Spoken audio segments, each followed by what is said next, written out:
pikipiki and what wakibeba hizo mafimbo zao, sometimes escorted by the police. Now, our question is this, when you see evidence enough ya kukamata hawa watu? Okay, exactly as you are saying. It's an evidence because if somebody is captured on the television or the social medias saying we are hired. You saw the other day goons shouting in Nairobi streets, that calling the master that you have done your work. The work you gave us, we have done it and done it perfectly. But because they are part of the state to intimidate the masses. Look at the cases of the demonstrators. Within hours, they are all arrested. Those people who broke into the parliament, within hours, they were all arrested. Na inaonekana ni kana kwamba si wao wenyewe wanavunja sheria. No. Because we are witnessing early campaigns. Okay. Na hata BBC haija declare time ya IBC is responsible for declaring now it's time for campaigns. No. But haija declare. But tunaona wanafanya campaigns, both those who are in the government, the opposition leaders. What's happening to the constitution? Okay, when there is a failed state like the Kenyan state government today, what they do, they sell fear and they create tension. And they divert the attention of the people from where they have failed. Because now they have failed to deliver, because of the corruption, now you feel that they know they have no money to deliver to the masses. So the only money that is there is to bribe people and to buy the loyalties of the people. So they have started the early campaigns which are illegal.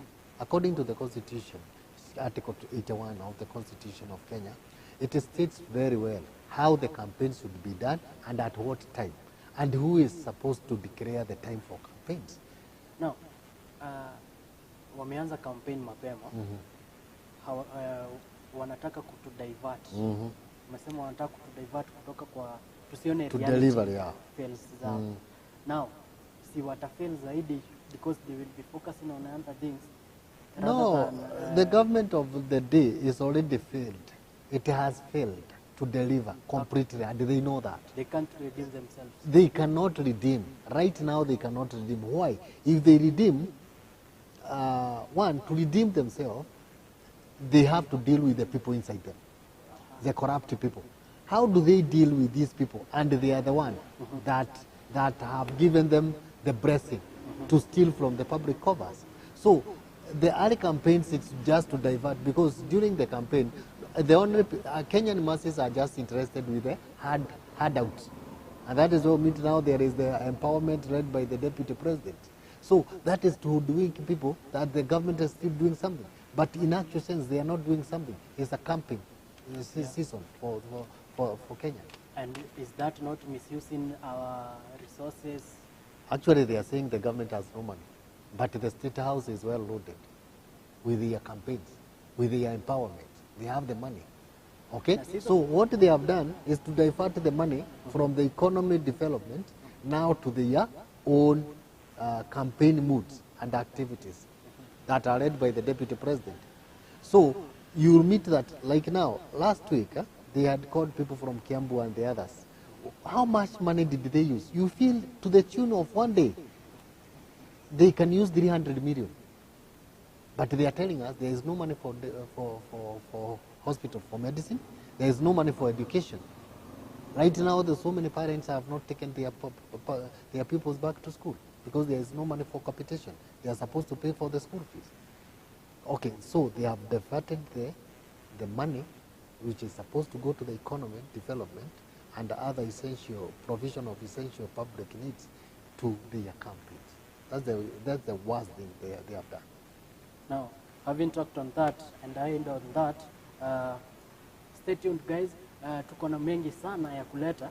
Tuko na about social health, the SHA and the NHIF scandals, to the billions that are getting lost every day. Now, we'll take a short break and then we'll be right back.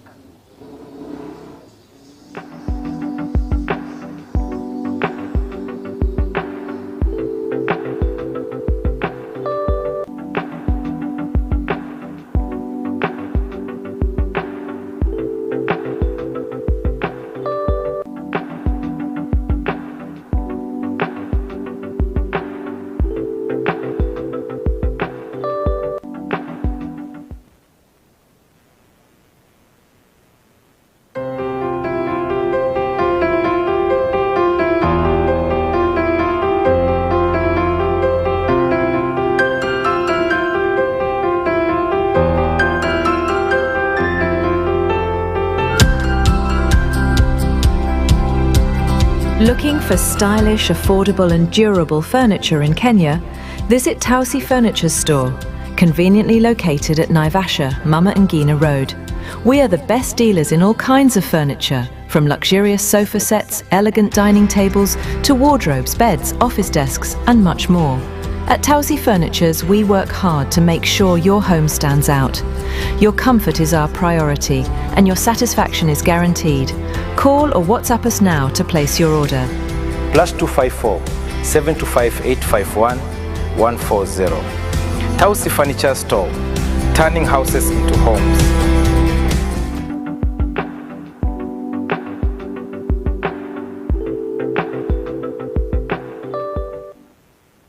Now, Mr. Jangoman. Yes, me. Tumeambiwa kuhusu SHA. Imekuja ika replace NHIF. What's that special about SHA that NHIF was not delivering? Okay, the only special thing with SHA is that it is owned by the people in the government. And that is why they are fighting to have it. Why? It is now they are milking cow. So many bills. If there is a scandal that will come to shock the nation, is the SHA scandal. Why? They have developed new ways of stealing from the public covers, where their cronies, their relatives, they have registered briefcase hospitals where they have been paid to the tune of millions. One hospital. There is a registered hospital somewhere in Wajiri that has no room, but it is a registered hospital, receiving 66 million. While Kenyatta, the biggest hospital in Kenya, at the same period, received 73 million. You can imagine, this is stealing from the public covers with no regards of the opinion of the people. So, why they defend SHA is simply because they are stealing from what is from the government, from the public covers, without any question. So, people should follow what the SHA is doing. I wish the masses can be able to be mobilized and force the government to go back to the NHIF, which was okay. They could just have modified it, not doing away with it. Like now, who asked, after they did away with the NHIF, all the contributions that were already there in the covers, where did they go? Where did the billions of money that the Kenyans had? Because nobody was told now, we transferred this money to this kit, or this money went to this kit. Nobody questions where the money that was there already in NHIF went. So that is one question people should ask. Where did the money that had been contributed in the NHIF kit go? Why nobody asked? Then, SHA, how come up to now it is not working? It is not assisting people. So SHA is not working? It is not working. Completely? Completely. And if it is working, it is one cases that are there to hoodwink people. They know what they are doing. It's a calculated move. So in short, NHIF was better than? It was better because it was still working. Actually, it was like now, SHA, for you to be assisted by SHA in cancer cases for dialysis, you must have reached stage 3 or stage 4.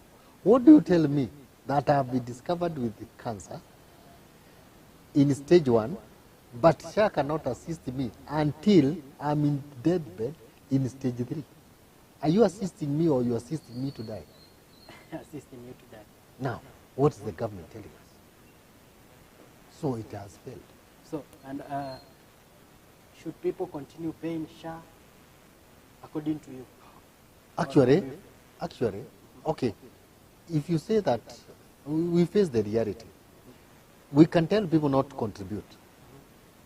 But who will not contribute? Because the government and all the civil servants and all the employed people, the employer is in charge of paying. Okay? So even if you take the case to the court, and you know our courts today, the cases can take to a tune of 10 years. True. So by the time the judgment comes to pass, even the regime will not be there. So they will have done what they want. And you know, automatically justice is denied completely. So the cases of SHA people should prepare themselves. Actually, they should prepare to suffer if you are in SHA program. Just make sure that you are safe somewhere or you have some money that even if you land in hospital or one of your relative lands in hospital, you have some money to pay. And is it possible to block SHA unlawful, not unlawful, in legal ways? Legal ways, yes, because the court can listen to the cases, can listen to the opinion of the people. But today cases, our courts today is an extension of the executive. So whatever you take there, most likely, if it is against the system, the court will delay the case. Okay? Meaning there will be delayed justice. If the otherwise, they will just throw it away. So right now, I cannot assure you there is a lawful way that we can block the SHA.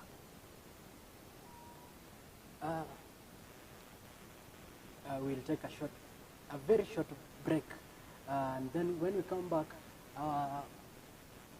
our viewers will examine on leaders and how they have been conducting themselves to us.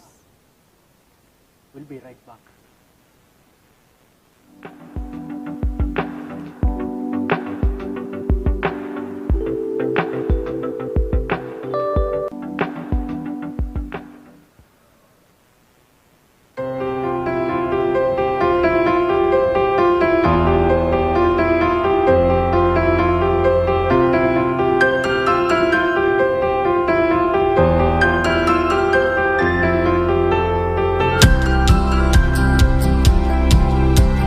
Looking for stylish, affordable and durable furniture in Kenya? Visit Tausi Furniture's store, conveniently located at Naivasha, Mama Ngina Road. We are the best dealers in all kinds of furniture, from luxurious sofa sets, elegant dining tables, to wardrobes, beds, office desks and much more. At Tausi Furnitures, we work hard to make sure your home stands out. Your comfort is our priority and your satisfaction is guaranteed. Call or WhatsApp us now to place your order. +254 725 851 140. Tausi Furniture Store, turning houses into homes.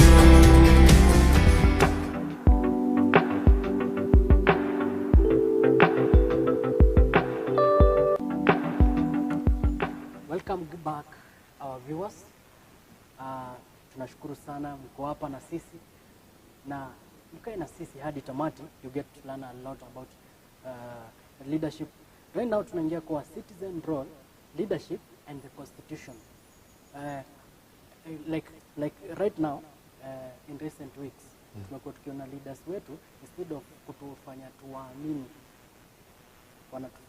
wanatupusha away kutoka kwa trust yao, and then wana expect sisi tuwavote. Why are they doing that? Okay, thank you. That's a good question. Our leaders are in panic mode because, for one, there is some events that have led to the unexpected, according to the strategic scheming in the political gaming, whereby they did not expect an opposition that is so strong, especially after owing the ODM to their wings. So right now, the government is in mood. Some statement they issue out of panic. Like now, when the president says that they will pay the victims or the people who were shot dead during the mass demonstrations, is it that he is accepting there was murders? Yeah, there is this time, the deputy president admitted, he himself admitted on abduction, yes, that they may have happened, but yet he shrugged on them, on it. And I feel that is, there's an article in Constitution 29 and 49, which states that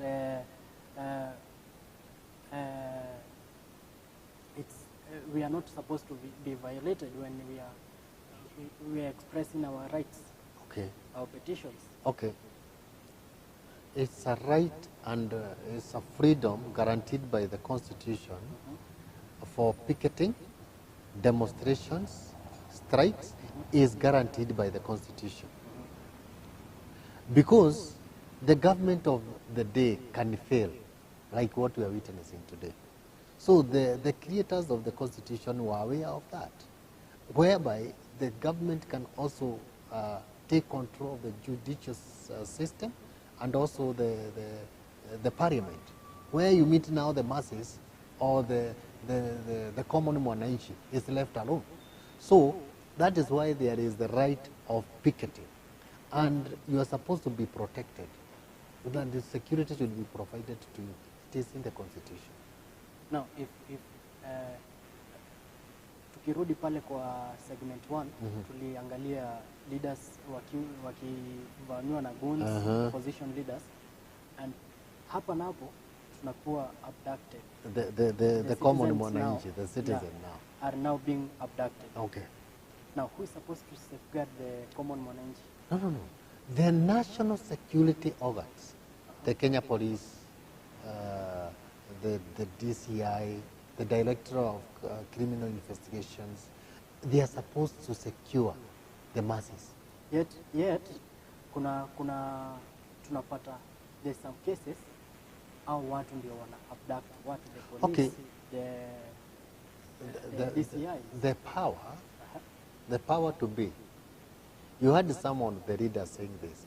There is even an extended police branch that has been created of 101 men inside the police by one of the deputy police general inspector. You can imagine it is operating from the general inspector's general office. And this is a police that is in charge of abducting and silencing the masses. So what are we witnessing in Kenya is the blessings of the system or the people in power to the police to attack and intimidate the masses. So where they know very well that the police are supposed to provide security, now they are the ones who are intimidating the masses. So that is a state sponsored police or way of brutality to silence the people. So police now are a part of the government, not part of the masses. So they act on the leaders that are there. In Kenya, as they say, so long as you're in power and you have money, you can buy justice.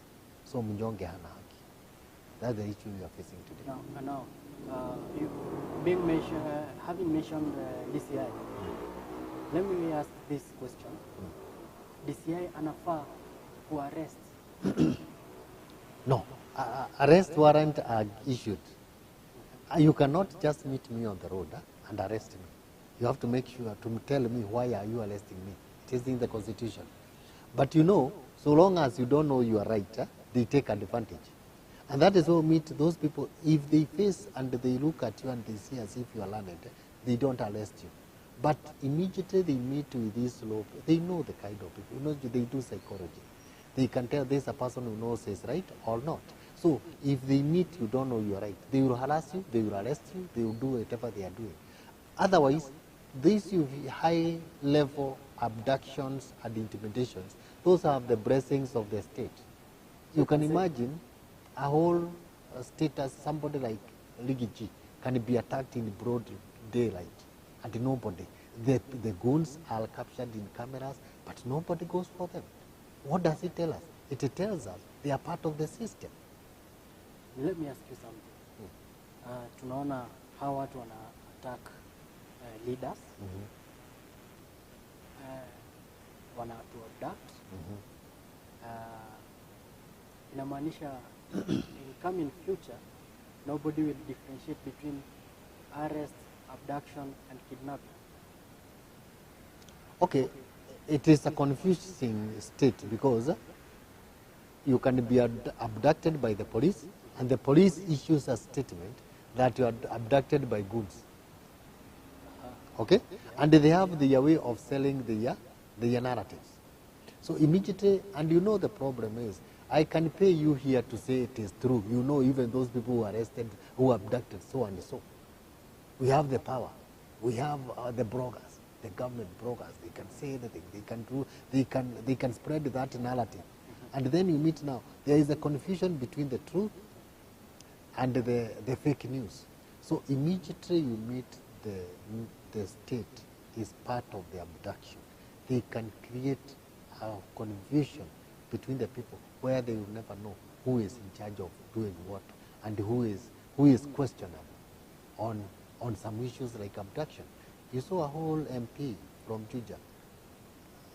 He was abducted in broad daylight from a church. He is later dubbed somewhere. Then the police issues a statement. It was self-abduction, and they have all the investigation and all the facts that he abducted himself. You can imagine. Now, as we are closing up, let me ask you, as an expert, a citizen who knows his or her rights, anafaa kunini kufaitia rights zake how in this kind of system? Thank you very much.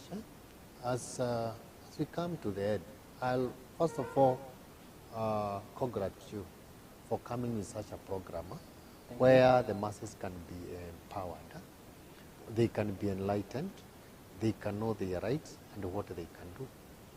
For one, the Constitution is very, very clear. Constitution chapter 1 state is the supremacy and sovereignty of the people. So the power lies with the people. And it is high time that the masses should provide the way forward. Because the leaders that we have, they are self-centered. They go there to enrich themselves and to look after their own stomach. So right now, what started in June last year, I think is the best way to go. The mass action. The mass action. We can fight for our right through the mass action. Because the government of the day has already taken over the judiciary and the parliament. And does that mean we cannot rely on the courts? No. Right now, if the courts were to be relied, actually from the mass abductions and killing that happened last year, we could have seen something from the court. We could have had some judgment that are what do you call them? Shocking the nation. But which one? Nothing. Even those people who went to the court for the people to be released from the jail and abductions. There's nothing that happened with the courts. It's just delaying justice. So right now we cannot rely on our courts. Neither can we rely with our parliament. So the only way right now is for the people to wake up and fight the system through the mass action. The mass action is the only way. I wish the Gen Zs can see somebody to lead them, can be shown the way, and the people can accept the changes that are there. That there is a new generation that is ready to fight for its right, that is ready to take over, and these people are capable. They can organize themselves through the mass social medias. They can, although they are calling them faceless, actually they have a face because they can be heard, they can be seen, they can present their grievances. So actually, right now, let people wake up. Before we wind up, umenikumbusha kitu. Our deputy president once told Kenyans, the Gen Zs, to wait until 2027. There was a video circulating of him saying that to wait until 2027. Does that undermine the rights of the people to present their grievances and to protest according to Constitution? Okay, Somebody in power can say anything. And most of the motives behind those statements is to safeguard themselves. They know it is their time, as they say. It is their time to eat. So they can silence anybody until the next election. And you could even hear some of the system people in the system of the government, saying that already they know how the election will be announced, the results, how they will become. So why are you telling us to wait until 2027? And already you know how the results will be. So some of these statements are completely political and personal. So you cannot silence me. You cannot silence somebody's problem until a particular time. It's like telling a hungry person, somebody comes here and tells you, I'm hungry. Then you tell him, take this maize seed, go and plant, and wait for the maize to grow, then you eat. Is it possible? No. It's not possible. So there are some things that must be solved there and there. So if it is our problem, if it is the education that is failing, we should face it there and there. If it is the health sector that is failing, we should face it. If it is corruption, we should face it there and there. We cannot wait for people to steal from the public covers because there is a general election. We cannot wait for police to continue killing our children because we shall wait for a general election. Who will be there? Who will be remaining by then? People will be so frustrated. So what do you want to create? Is political tension where people cannot think straight. You sell fear, you brutalize people, you maim them, then you tell them, go and vote. It means even during that voting, there will be a lot of intimidation. And what do? We intimidate people, then they don't vote. So only your people will be able to vote. So who will win? Automatically it is you. So we cannot postpone our problem for now. Let the action be done now. Martin Luther Jr. said this, if justice cannot prevail, action must be seen. True. Having that from the expert, we have heard it. Kenyans, citizens, you have heard it. Sovereignty, it's the constitution. It belongs to the people. Okay? It belongs to the people. If leaders fail us, we must defend democracy. And before we wind up, we'll take a short break and then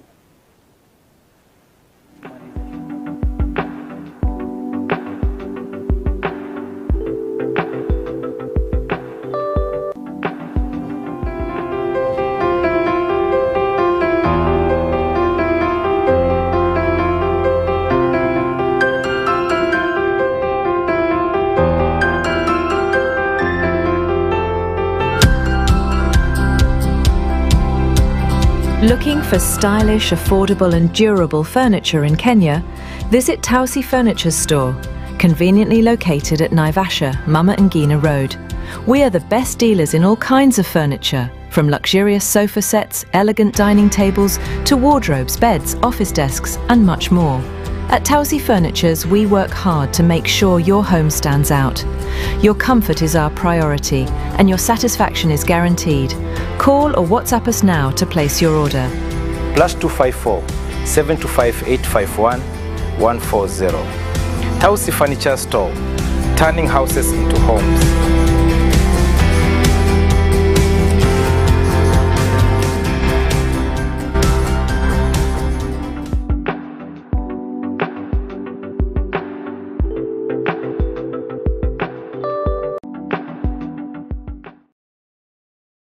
Thank you very much watu wangu, and remember, hii ndio show yenye una get to know about constitution, your role as citizen, and where the government is failing us, and also we eye on businesses.